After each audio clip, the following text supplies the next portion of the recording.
Have you ever felt completely invisible while surrounded by people? Picture this. Christmas Day, snow falling softly outside decorative Victorian windows, the dining room filled with laughter, crystal glasses clinking, and me, eating turkey off a paper plate at the kitchen counter, alone. Not because there wasn't room at the grand oak table, not because I was late to dinner, but because my mother-in-law had decided I wasn't worthy of sitting with the family.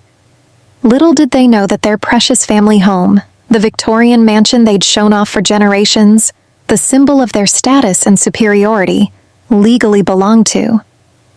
Well, I guess you'd have to find out. I ate scraps like Cinderella. But unlike fairy tales, I wasn't waiting for a fairy godmother. I was about to become the architect of my own justice. Have you ever been made to feel like an outsider by the people who should accept you most? What would you do if you discovered you held all the power in a relationship where you'd been treated as powerless? I grew up knowing the weight of every dollar. My mom raised me alone, juggling waitressing shifts and cleaning jobs to keep us afloat in a tiny apartment. I watched her count pennies for groceries, and I swore I'd build a better life. While working 2 jobs, I put myself through college, studying late into the night. Real estate became my way out. I started small, flipping rundown properties, learning the market, and taking risks others wouldn't. Through grit and instinct, I built a portfolio worth millions, all under company names that kept my success quiet. I didn't need applause. I needed independence. That's who I was when I met Rogers Montgomery at a charity auction. I was there to bid on a rare first edition novel, not to mingle. Rogers, tall with a warm laugh, outbid me, but handed me the book afterward, saying he'd only wanted to see if I'd fight for it. We talked for hours, about hiking trails, old literature, and dreams bigger than bank accounts. He wasn't like the polished crowd around us. He saw my strength, my mind, not just my lack of a famous last name. I fell for him, believing he was different. Rogers came from the Montgomerys, a family whose name carried weight for generations. Their wealth was woven into the town. Libraries, parks, even the hospital bore their crest.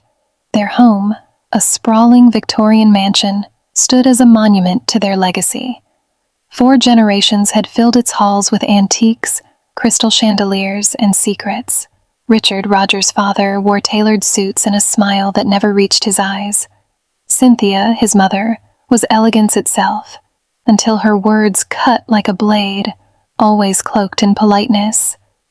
They lived for appearances, their old money pride shaping everything, even Rogers. He loved me, but I saw him wrestle with their expectations, caught between their world and ours. Our wedding was a spectacle, orchestrated by Cynthia down to the last rose petal. My mom, my only family, sat quietly in her modest dress while Cynthia made backhanded remarks about our simple roots. I smiled through it, focusing on Rogers's hand in mine. But in the years that followed, I noticed cracks.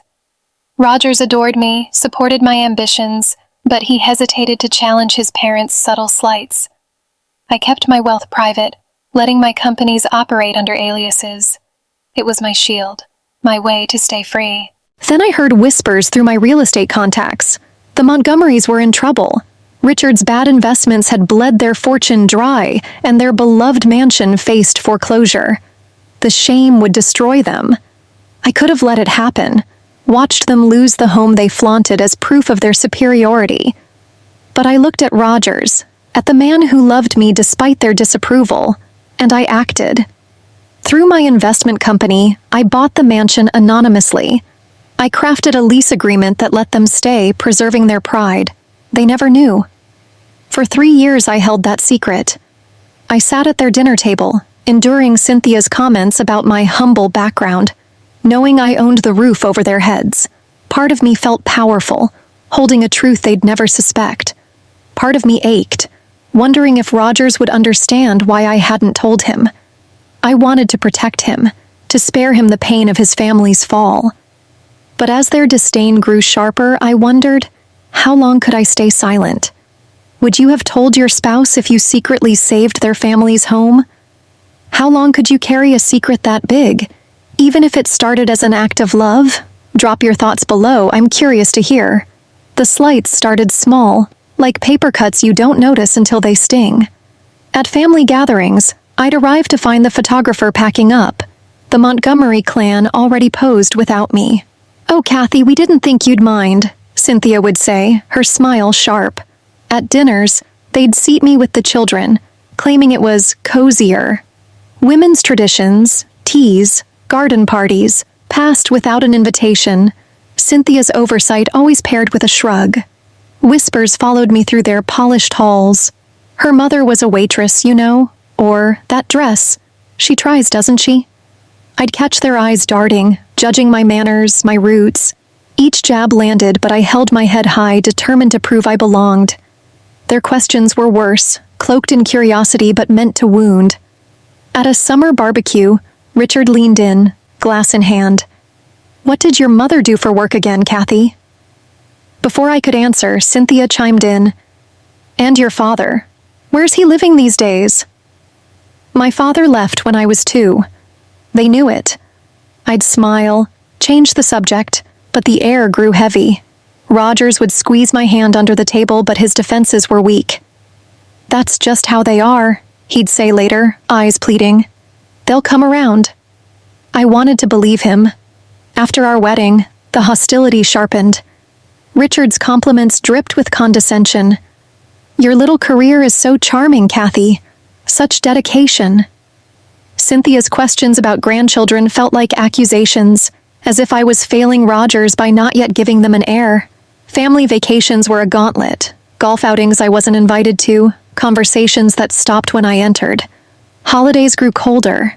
At Thanksgiving, I'd sit surrounded by Montgomerys, their laughter never reaching me, feeling like a guest in my own marriage. For 3 years, Rogers and I tried to start a family.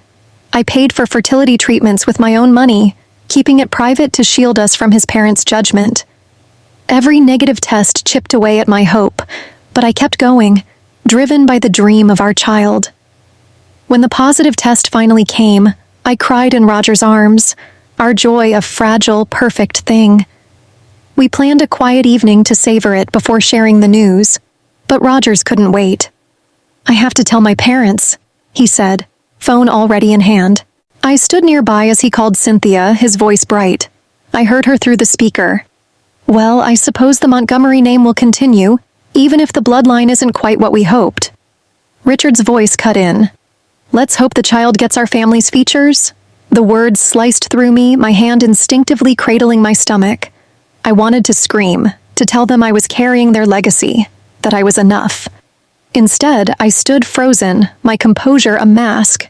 Rogers stammered, "Mom, that's not—" "Well, anyway, we're due in July." He hung up, avoiding my eyes, and I swallowed the hurt, telling myself we'd move past it. Christmas loomed, and I poured my heart into keeping peace. I handcrafted gifts, a leather-bound journal for Richard, a silk scarf for Cynthia, hoping thoughtfulness might soften them. I baked pies from my mother's recipes, their warm aroma filling our kitchen. A secret doctor's visit brought news that lifted my spirits. I was carrying twins, both healthy. I decided to share this at Christmas, picturing a moment that might finally bridge the gap between us. But as I wrapped gifts and stirred batter, Cynthia's words echoed. My twins, my babies, were already judged unworthy. I'd spent years trying to win a family that saw me as less. For the first time, I felt the weight of my other secret, the mansion I'd saved, burning inside me. I wasn't sure how long I could keep silent. At what point would you have stopped trying to win over family who treated you like an outsider? How would you handle someone disparaging your unborn child's heritage? Share your thoughts below. I'm dying to know. I arrived with Rogers, my heart buoyed by the twins I carried, and the hope this Christmas might mend things.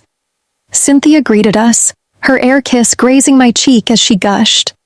"Rogers, you look so handsome." Richard gave me a curt nod, then clapped Rogers' shoulder, praising his latest golf game. Cousins and aunts offered me polite smiles but saved their warm hugs for Rogers, their laughter filling the hall as I stood on the edges. I told myself it didn't matter. Today, I'd show them my heart. I'd spent weeks preparing. I chose gifts with care: a vintage watch for Richard, a hand-painted teacup for Cynthia, each wrapped with love. I baked pies from my mother's recipes, pecan and apple, their crusts golden after hours of work. My dress, soft green to hide my early pregnancy, felt like armor. I walked into that house believing my effort, my twins, my love could finally crack their walls. Dinner was the centerpiece, the table a masterpiece of crystal and silver.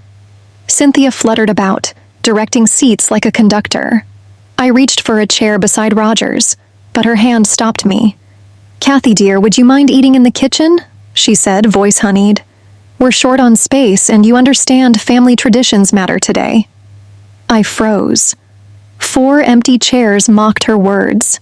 22 pairs of eyes watched, forks paused. Roger stared at his plate, silent. The room held its breath. "Of course," I said, my voice steady despite the tears burning my eyes.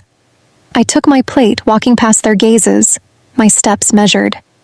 As I reached the kitchen, laughter erupted behind me, as if I'd never been there. I sat at the counter, the clink of glasses and toasts to Montgomery legacy drifting through the door.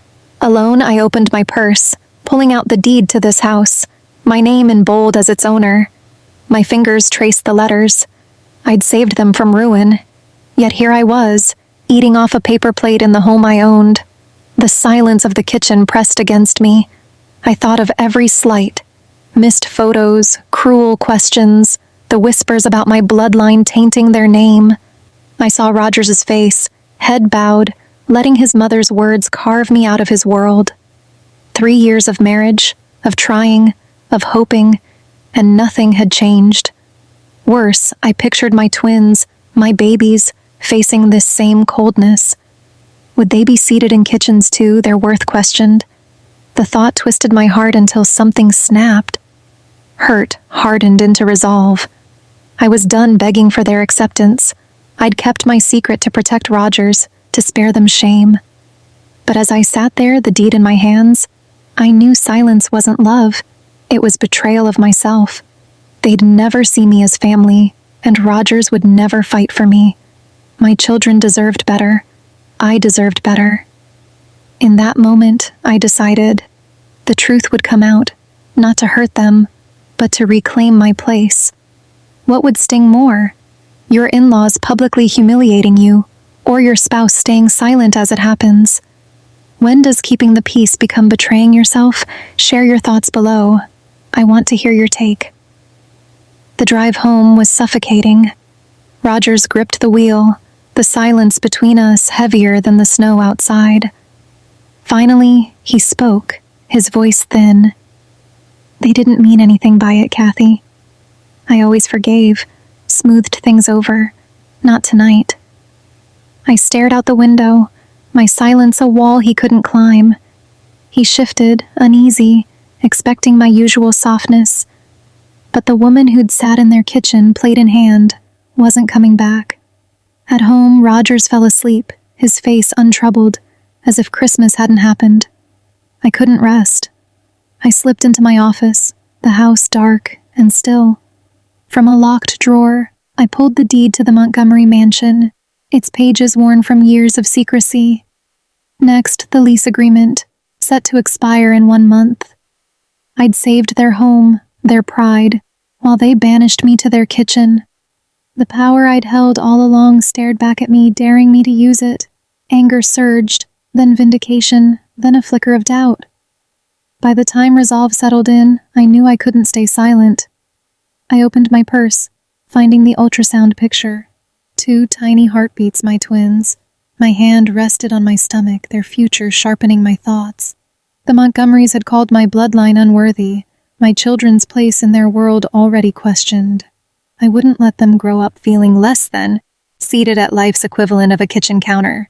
Protecting them meant standing up for myself first. The cycle of disrespect ended now. I grabbed my phone, dialing Jonathan, my attorney. "It's time to discuss the Montgomery property lease," I said, voice steady. He paused. "Are you sure, Kathy? Revealing this will have consequences." I didn't hesitate. I've been living with consequences I didn't create for years. Next, I called my contractor, scheduling an inspection. Ideas took shape, not to destroy, but to balance justice with mercy. I'd reveal the truth, but on my terms, in a way that gave them a chance to change. I sat at my desk, a blank page before me. I wrote to Rogers, pouring out everything: the house I'd bought, the twins I carried, the pain of his silence. I set boundaries I'd never dared before, clear, unyielding. He had to choose, his family's cruelty or our future. I planned how to face Richard and Cynthia, not to humiliate, but to show them who I was. The woman they'd dismissed wasn't a victim anymore. She was an advocate for herself and her children. Morning came and I felt different, calm, rooted. I made coffee, my hands steady despite the conversation ahead. Rogers joined me, his brow furrowed. "You've been quiet since yesterday," he said, searching my face. I met his eyes. "We need to talk, Rogers, about your family, our family, and choices." I slid the letter across the table, its weight more than paper. His fingers hovered over it, the air thick with the moment before everything changed. I wasn't afraid anymore. Is it ever too late to set boundaries with people who've disrespected you for years? Would you drop a secret like this all at once, or let the truth unfold slowly? Share your thoughts below. I'm curious to hear what you do. I took a breath, my voice even but firm. Yesterday wasn't just one bad day, Rogers. It was the final straw. He leaned back, defensive. "My parents are traditional, Kathy. They don't mean harm." His words, so familiar, sparked something new in me. I met his eyes. "No, Rogers, they do mean harm, and you allow it." He blinked, startled by my bluntness, his usual shield of excuses useless against my resolve. I reached into my purse and placed the ultrasound picture on the table. "We're having twins. I found out last week." His face lit up, a smile breaking through. "Twins? That's amazing." But his joy faltered as he searched my expression. "Why didn't you tell me sooner?" I didn't soften. "Because I needed to decide if I wanted our children to grow up in a family where their mother is treated as less than." His shoulders slumped, the weight of my words sinking in. Then came the second truth. I slid the deed papers across the table, their edges worn from years of secrecy. 3 years ago, your parents faced foreclosure on their Victorian mansion.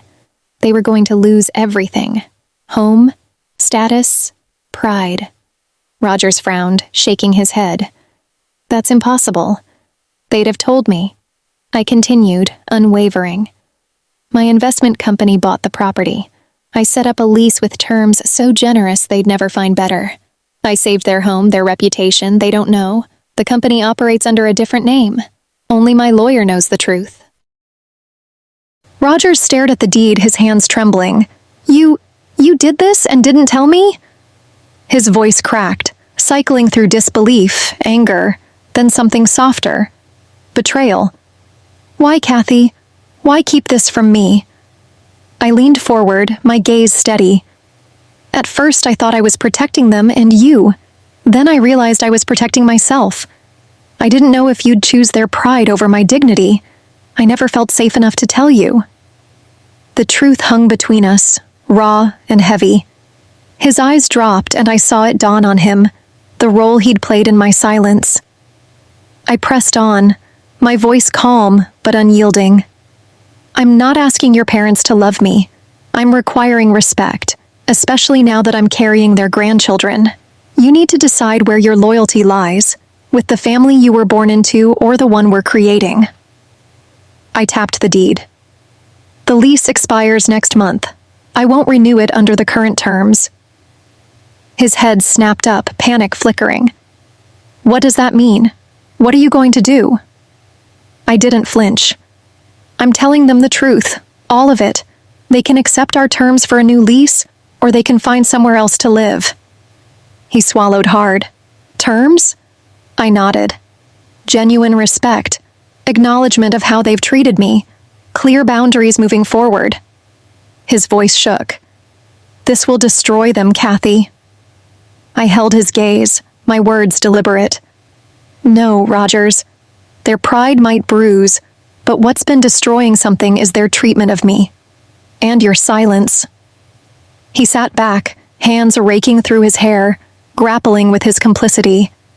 The man who'd avoided conflict his whole life now faced a choice he couldn't dodge. I didn't know what he'd choose, but I knew I'd chosen myself, my twins, our future. The truth was out, and there was no going back. If you were Rogers, would you feel betrayed by Kathy's secret, or ashamed for not standing up for her? Is Kathy's ultimatum fair after years of mistreatment, or is she using her power in a way that echoes her in-laws' cruelty? Drop your thoughts below. I'm eager to hear your take. Richard and Cynthia greeted us with surprise, their polished smiles faltering at our unannounced visit. Rogers, dear, we weren't expecting you, and Kathy too. What a surprise, Cynthia said, her tone dismissing me even as she spoke my name. They led us to the formal sitting room, where mahogany furniture and heavy drapes framed their most serious discussions. I noted the irony of being offered the good furniture for once, a privilege I'd never been granted before. The air felt charged, their world about to shift. Small talk stumbled along, centered on Christmas. Cynthia couldn't resist a jab. I hope you weren't too uncomfortable in the kitchen, Kathy. Some people aren't used to formal dining settings. Her words, meant to sting, found no mark. I met her gaze. Actually, Cynthia, that's partly why we're here. The room stilled. Richard's eyes narrowed, sensing a change. Rogers took my hand, his grip firm, a quiet show of unity that made his parents' brows lift. I began carefully. I want to discuss your living situation. Richard scoffed. Our living situation? I hardly think that's any of your concern. I didn't waver. It very much is, as your lease agreement expires next month. Confusion clouded their faces. Lease? Cynthia murmured, glancing at Richard. I pressed on. 3 years ago, this house faced foreclosure. I bought it through my investment company. You've been living here under terms I set, terms far kinder than the market would have offered. Richard's face reddened. This is preposterous, a sick joke. I placed the deed and lease documents on the table, their legal weight undeniable. Cynthia sank onto the sofa, her hand at her throat. How could this happen? How could you do this to us? Her voice broke, but I stayed steady. I didn't do anything to you. I saved you from public shame 3 years ago. Richard jabbed a finger at me. You manipulated us, deceived us. Roger's voice cut through, sharp and sure. She kept your ruin a secret when she could have exposed you. She gave you terms no one else would have offered. Cynthia's tears fell, her composure crumbling. Why reveal this now? To gloat? To humiliate us in our own home? I leaned forward, my voice clear. My home, Cynthia. And I'm revealing it now because I'm carrying your grandchildren, twins, and I won't let them see their mother treated as less than. The word twins landed like a stone, silencing the room. Richard recovered, his voice low. This changes nothing. We'll fight this legally. I smiled faintly. You're welcome to try, but every document is airtight. Jonathan Harrison handled it personally. Richard's eyes flickered. He knew Jonathan, their former attorney, too well. I laid out their choice. I'm prepared to offer a new lease with the same generous terms but with conditions. Cynthia's eyes narrowed. Conditions? I nodded. Public recognition of me as family, respectful treatment, acknowledgement of how you've treated me. Cynthia laughed, bitter and sharp. So we're to be held hostage in our ancestral home by our son's wife? Rogers stood, his voice unwavering. No, Mother. You're being offered grace by the woman you've mistreated for years, the woman I love and the mother of your grandchildren. Richard and Cynthia exchanged a glance, the shift in power sinking in. Their empire of pride teetered and I stood at its center, not to destroy but to demand what I'd earned. The room held its breath, their next words a test of whether they'd bend or break. Is Kathy's way of revealing the truth fair? Or should she have kept shielding her in-laws from their consequences? Could you offer new terms to people who humiliated you? Or would you just use your legal right to evict them? Share your thoughts below. I'm dying to know what you'd do. Richard and Cynthia sat stunned as we left their sitting room, their faces a battleground of pride and panic. We need time to process this. Shocking news, Richard said, his voice tight. Cynthia nodded, lips pressed thin. We agreed to talk again in a week, and Rogers and I stepped into the cold. The car ride home was quiet but different, cathartic, like a storm had passed. Rogers gripped my hand, his emotions spilling out. I'm relieved you stood up, Kathy, but I'm scared they'll never change, and I'm in awe of you. I squeezed back, feeling the shift between us stronger than ever. 5 days passed with no word from the Montgomerys. Rogers paced, worry creasing his face. Maybe we pushed too hard. What if they cut us off? I stayed calm, my peace hard won. Then that's their choice. Our children will grow up knowing their mother has dignity. He stopped, looking at me like he was seeing me anew. That night he sat me down, his voice low. I should have stood up for you years ago. I was a coward. I'm sorry. His apology, simple and real, stitched a wound I'd carried too long. Our bond deepened, rooted in truth. On the 6th day, Richard appeared at our doorstep alone, his face lined with something new. Vulnerability. Rogers hesitated, then invited him into our modest home, warm with mismatched furniture and love. Richard shifted, uneasy. I came without Cynthia's knowledge. She's struggling. The words came haltingly, but he pushed on. Were we truly so terrible to you, Kathy?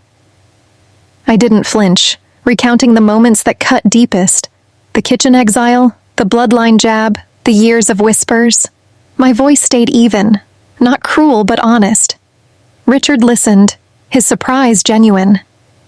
We were raised to believe the Montgomery name meant something, he admitted, eyes distant. Perhaps we've mistaken that for our own worth. We talked about family, legacy, what matters. He glanced around our cozy living room. You could live in a mansion, yet you choose this. I smiled softly. A home isn't for showing off. It's for making people feel valued. Something shifted in his gaze like a door creaking open. He asked about the grandchildren, tentative. I pulled out the ultrasound pictures I'd meant to share at Christmas. His fingers traced the 2 tiny forms, wonder softening his face. I'll speak with Cynthia, he said quietly. It won't be easy, but these children deserve better than our pride. It wasn't a fairy tale fix, but it was a start, a crack in their armor. A month later, we sat in Jonathan's office signing the new lease.